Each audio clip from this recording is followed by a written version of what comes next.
आज पुन्हा एकदा प्रसिद्धीसाठी हापापलेल्या नकलाकार कलाकार डॉक्टर जितेंद्र आव्हाड यांनी रिक्षा चालवून रस्त्यावर चालणाऱ्या आम ठाणेकरांचा जीव धोक्यात घातला आहे। जर आपल्याला रिक्षा चालवायची असेल तर आपल्याला बॅच लागतो, आपल्याला परमिट लागतं, आपल्याला रिक्षा चालवायचा लायसन्स लागतो। माजी मंत्री राहिलेल्या आमदार या संविधानिक पदावर असलेल्या व्यक्तीने असे पोरखेळ करणं आता बंद केलं पाहिजे आणि म्हणून राष्ट्रवादी काँग्रेस पक्षाच्या वतीने श्री पंकज शिरसाट उपायुक्त वाहतूक शाखा ठाणे यांना पत्र लिहून मी डॉक्टर जितेंद्र आव्हाड यांच्यावर मोटर व्हेकल्स ॲक्ट अंतर्गत बिना लायसन्स, बिना परमिट, बिना बॅगची रिक्षा चालवल्याच्या अंतर्गत गुन्हा दाखल झाला पाहिजे ही राष्ट्रवादीने आम्ही आज मागणी केलेली आहे।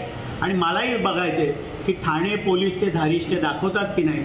आम ठाणेकरांनी जर हेल्मेट घातलं नाही टू व्हीलरवर तर आपण फाईन लावता, सीट बेल्ट लावला नसेल तर फाईन लावता, लायसन्स नसेल तर फाईन लावता। मग लोकप्रतिनिधीच्या जबाबदारीच्या पदावर असलेल्या माणसांनी बिना लायसन्स, बिना परमिट, बिना बॅच रिक्षा चालवली तर ठाणे वाहतूक शाखा गुन्हा दाखल करणार की नाही हे आम्हाला देखील बघायचं।